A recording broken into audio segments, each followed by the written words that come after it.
Hello everyone, welcome to my channel. So guys, आज हम physical chemistry का capillary action का जो टॉपिक है इस कंप्लीट करेंगे। मोस्ट टाइम पे टॉपिक है गाइस, हमेशा एग्जाम में आते रहता है, तो आपको अच्छे से इसे कंप्लीट करके जाना है। ठीक है, तो यहाँ पे आप ध्यान दीजिएगा। मैंने एक पहले क्वेश्चन दिया है आपको कि आपको क्वेश्चन किस तरह से पूछा जा सकता है उसके बारे में दिया है। देखिएगा, आपको क्वेश्चन इस तरह से दिया सकता है कि व्हाट इज कैपिलरिटी और explain capillary action on the basic of Laplace equation. ठीक है, तो इस तरह से आपको क्वेश्चन दिया जाएगा, तो आपको इस तरह से आंसर लिखना है। ठीक है, तो सबसे पहले हम डायग्राम देखकर समझ लेते हैं। मैं आपको डायग्राम दिखा देती हूँ सबसे पहले इसका। ठीक है, किस तरह से बनाया हुआ है, तो इसको आप स्क्रीनशॉट ले लीजिए। ठीक है, और ये इंक दी गई है यहाँ पे, और यहाँ पर क्या है, ये पर्सनली लगी हुई है। ठीक है, ये बड़ी वाली है। तो इस तरह से इसका डायग्राम कंप्लीट होता है। इसको आप स्क्रीनशॉट ले लीजिए और आपको सेम ए एग्जाम में लिख कर आना है। ठीक है, अब आगे देखिएगा। अभी हम सबसे पहले कैपिलरी एक्शन के बारे में देख लेते हैं। तो कैपिलरी एक्शन और कैपिलरिटी के बारे में पढ़ते हैं। तो क्या कह रहा है कि कैपिलरी एक्शन ऑन कैपिलरिटी एक क्रिया है जिसमें एक लिक्विड अपने विशिष्ट गुरुत्व के अकॉर्डिंग एक कम डायमीटर की कांच नलिका में अपने सामान्य स्तर से ऊपर या नीचे चला जाता है। ठीक है, तो मैंने आपको अभी डायग्राम बनाया था, तो उसमें हमने क्या लिया था, एक लिक्विड के फॉर्म में क्या लिया था, हमने इंक लिया था। ठीक है, तो ये कह रहा है कि जिसमें जो लिक्विड होता है वो क्या करता है, विशिष्ट गुरुत्व के अकॉर्डिंग। ठीक है, विशिष्ट गुरुत्व एक आकर्षण के कारण क्या होता है, वो एक कम डायमीटर व्यास, मतलब कि डी मीटर व्यास की कांच की नलिका जो होती है उसमें अपने सामान्य स्तर से ऊपर या नीचे चला जाता है। ठीक है, उसमें एक डीमीटर लगा होता है। ठीक है, एक परख नलियाँ होती है, और परख नलियों में क्या होता है, डीमीटर लगाया होता है। उससे क्या होता है, वो जो लिक्विड होता है वो अपनी जो नलियाँ होती है उसकी, या ट्यूब नली होती है, उसे क्या करता है, अपने सामान्य स्तर से, जो उसका स्तर होता है सामान्य, उससे क्या होता है, या तो ऊपर चला जाता है या नीचे चला जाता है। ठीक है, इस तरह से वो होते रहता है। अब आगे देखते हैं। अब यहाँ पे कह रहा है कि द लिक्विड पार्टिकल्स के अधेसिव एंड कोहेसिव फोर्स के संयुक्त प्रभाव के कारण होते हैं। अब देखिए, यहाँ से ये मान लीजिए कि अगर लिक्विड है हमारे पास, लिक्विड के फॉर्म में हमारे पास इंक था, जो हमने अभी एग्जाम्पल में समझाया था डायग्राम में, तो उससे में कह रहा है कि ये सामान्य स्तर से ऊपर या नीचे हो सकता है। अब ये क्यों होता है, तो उसके लिए यहाँ पे कहा गया है कि क्या होता है, अधेसिव एंड कोहेसिव फोर्स। अगर आपने ये वाला टॉपिक नहीं देखा है, अधेसिव वाला, तो आपको इसके जस्ट नीचे आपको मिल जाएगा टॉपिक। ठीक है, सरफेस टेंशन वाला आपको पृष्ठ तनाव का जो टॉपिक है उसमें मिल जाएगा, सरफेस टेंशन वाला। तो उसको आप पहले जाकर चेक कर लीजिएगा, उसके बाद में ही आप ये वीडियो देखिए, तभी आपको अच्छे से समझ में आ जाएगा। ठीक है, उसमें आपको पता चल जाएगा कि अधेसिव फोर्स और कोहेसिव फोर्स क्या होते हैं। ठीक है, तो यहाँ पे आप ये समझिए कि अधेसिव फोर्स का जो मीनिंग है उसका, वो तो आपको वहाँ पता चल जाएगा। ठीक है, आप पिछले वाला वीडियो देखिए, उसके बाद में अगर आप ये वीडियो देखेंगे तो आपको पता चल जाएगा कि ये लिक्विड क्या होते हैं, सामान्य स्तर से ऊपर या नीचे चला जाता है। वो क्यों चला जाता है, किसकी वजह से चला जाता है, ये एडिसिव फोर्स और कोहेसिव फोर्स के कारण। ठीक है, अब हम देखते हैं कैपिलरी यानी केश नली।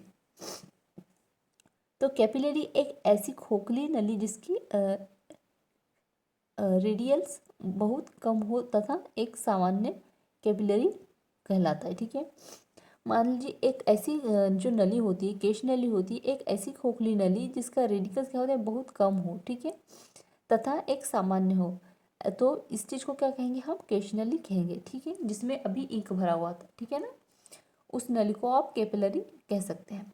अब आगे देखते हैं।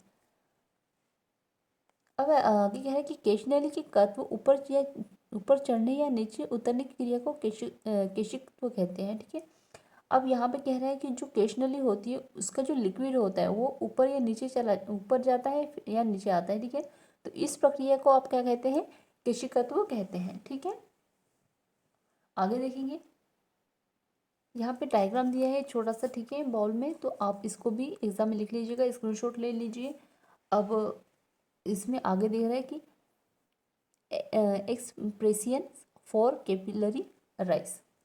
तो यहाँ पे देखिएगा, कुछ हमें इक्वेशन देनी है यहाँ पर। तो एक्सप्रेशन फॉर कैपिलरी राइस के बारे में, the weight of liquid in the tube, तो क्या है ये electrical compound of the surface tension force, ठीक है। मतलब कि वेट ऑफ लिक्विड के बराबर क्या होगा हमारा surface electrical compound of the surface tension force होगा, ठीक है। अब पी यहाँ पर क्या दिया गया है, पी का मतलब यहाँ पे, पी का मतलब यहाँ पर दिया है एरिया ऑफ ट्यूब गुणित एच, ठीक है। और ये लेमडा है, बराबर होगा सिग्मा गुणित क्या है क्राइकेमटरीन कॉस थीटा यहाँ पे दिया गया है, ठीक है। इसका जो है ये दिया गया है और यहाँ पे इस तरह से दिया गया। तो यहाँ पर देखिएगा पी तो हमने यहाँ पे ले लिया और एरिया ऑफ ट्यूब गुणित एच, तो एच तो हमने ले लिया और एरिया ऑफ ट्यूब का जो होगा, जो भी एरिया होगा, तो उसको हमने किससे रिप्रेजेंट किया है, एच अपॉन 4d², ठीक है। और बराबर आ जाएगा यहाँ पर सिग्मा का, हमने सिग्मा ले लिया और ये सिर ट्यूमटरीन, मैं स्पेलिंग में देख लेती हूँ आपको, SIRCUMTERENA,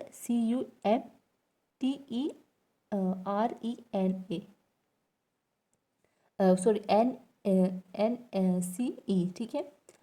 तो यहाँ पर इसका जो सरकमटेरेंस कॉस थीटा के बराबर हमने यहाँ पर ले लिया, ये सिग्मा का सिग्मा आ जाएगा, ये पाई डी और कॉस थीटा की, ठीक है। तो इतनी चीज़ को आप क्या कहेंगे, पाई डी कहेंगे, ठीक है। अब हम इसको इतना सारा न लिखकर हम क्या लिख सकते हैं इसके बराबर, तो यहाँ पर एच आ जाएगा, ठीक है। और ये 4 सिग्मा कॉस थीटा और बाकी की जो चीज़ें बची है पी जेड डी को हम इस तरह से लिख सकते हैं, ठीक है। अब ये इक्वेशन में क्या इसका हम इंट्रोडक्शन देख लेते हैं कि इसमें क्या क्या चीज़ है। तो यहाँ पर देखिएगा सिग्मा का मतलब है यहाँ पर सिर्फ surface tension of the liquid, ठीक है। थीटा का यहाँ पर है, थीटा मतलब एंगल है यहाँ पर, एच का मतलब है यहाँ पे हाइट ऑफ कैपलिंग ट्यूब, ठीक है। डी यहाँ पर है डायमीटर ऑफ, और डब्ल्यू यहाँ पर है वेट डेंसिटी बराबर पीजी, ठीक है। अब आगे देखते हैं। अब यहाँ पर देखिएगा सेकेंड जो एक्सप्रेशन ऑफ कैपिलरी फॉल का जो यहाँ पर पॉइंट दिया गया है, तो उसके लिए आपको ये एग्जांपल डायग्राम यहाँ पर आपको एग्जाम में लिख कर आना है, ठीक है। तो अब यहाँ पर देखते हैं यहाँ पर क्या क्या चीज़ें यहाँ दी गई है। तो क्या कह रहा है यहाँ पर, the force due the surface tension action downward direction, ठीक है। तो क्या है, द फोर्स ड्यू टू, ये चीज़ें इतनी अलग है, ठीक है, ये इतनी चीज़ें अलग है और ये इतनी चीज़ें अलग है। The force due to hydrolytic force action downward, ठीक है। तो यहाँ पे ध्यान दीजिएगा आप, इसकी जो ये कैसे आया ये हम देखेंगे यहाँ पर, ठीक है।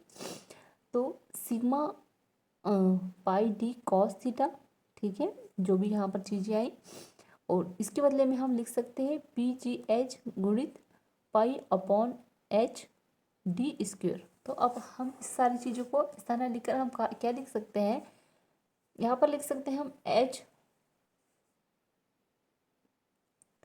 एच बराबर 4 sigma cos theta upon P G D, ठीक है।